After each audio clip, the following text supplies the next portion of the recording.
know the club came out and said, we would consider reversing the fixture, but it's not fair to our fans who, based on the allocation, will be denied the opportunity to see Tottenham play. But again, it's the Fizzy Cup in the early rounds, and I don't know what that attendance would be in a reverse fixture and who would be going. I mean, wasn't it Barnsley? We had 24,000 in the third round last year. I think that they, if I remember right, when we were looking at doing this last year, that was slightly under White Hart Lane's capacity for Spurs, and I want to say around 31,000, but the allocation for the home fans would be around 25, 26. So, yeah. I think they're going to have a great turnout, and I think the ultimate irony about all this is it's against the team that we just got shown up by in the Cup that we probably have as good of a chance, if not a better chance, to win than any of the others. Yeah, absolutely true. Switching gears, Sonny also, his South Korean team wins the Asian Games. It exempts him from military service. Thank fuck that's over, because we've been talking about this for since we acquired him.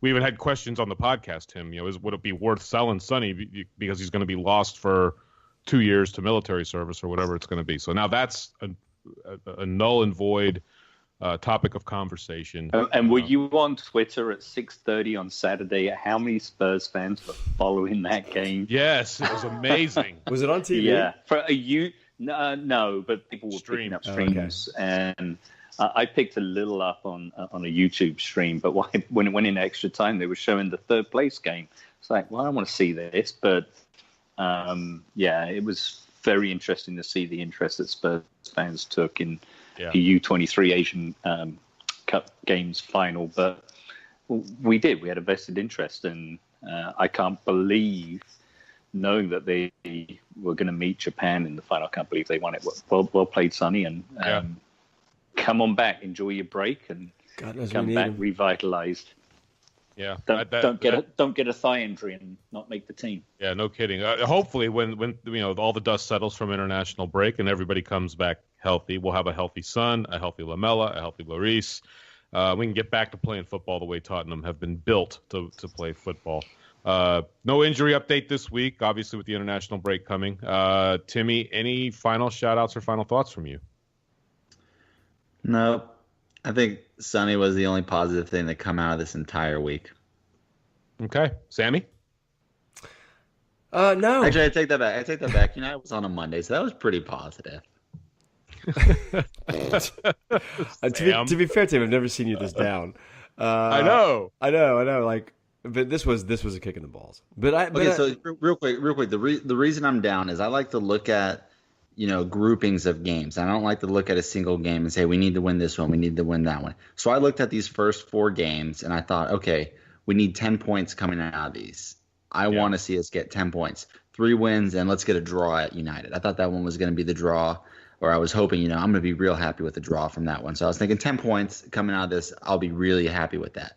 We're coming out with 9. I'm not happy with that, because that's not what I was looking for from this grouping of games before the international break. That's why I'm down. I'll tell you who's more disappointed than you, Timmy. NBC.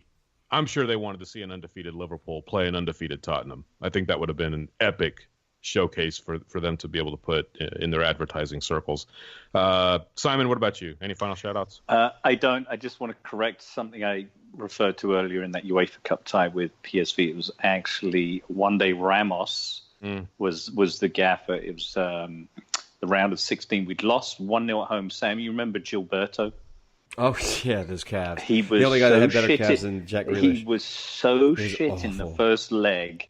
Was at fault for the Farfallen goal that gave PSV the 1-0 win. Subbed off at halftime. I don't think we ever saw him again. I don't think I was. Second leg, we did win 1-0, and we lost 6-5 on penalties. So I just wanted to make sure anyone who was out there probably going, no, it wasn't Yol, it was One Day Ramos. So no other shout-outs. I guess, Ken, you wanted to announce the cunt of the week is that idiot in the Cardiff Arsenal half and half shirt. Oh God, yeah, I don't know. I saw that tweet out.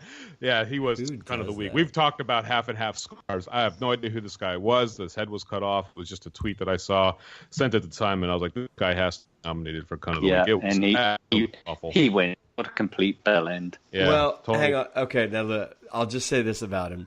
It was an old like JVC Arsenal kit, so he probably had to have been like, because I mean Cardiff's been shit for how long? So he's probably a Welsh guy, right? Arsenal fan, and then all of a sudden now Cardiff's popped up in the Premier League again, and but still, it's cringy as hell. Awful. He's still a cunt. Yeah, he is. I don't have any final shout-outs, but I do have a final thought as we go off the air. Remember, Spurs Nation, it could be worse. We could all be West Ham supporters. This is true. Oh yeah, my accent last week was referred to by Vass as, what was it, Dick Van Dyke and Mary Poppins? Anyway, thanks, Vass. I love you. Well, no, you know what's interesting though? Whenever I'm out in the workplace and people say, "Oh, I love your accent," and they try to mimic it, I turn around and say, "I'm not a fucking chimney sweep," because it's literally Dick Van Dyke's accent from Mary Poppins. I'm like, fuck off, right. You nationalist wanker. I thought it was quite good, but I guess it wasn't. Oh well. Cheerio, mates. Have a lovely cup of tea. Come on, you Spurs. Yeah.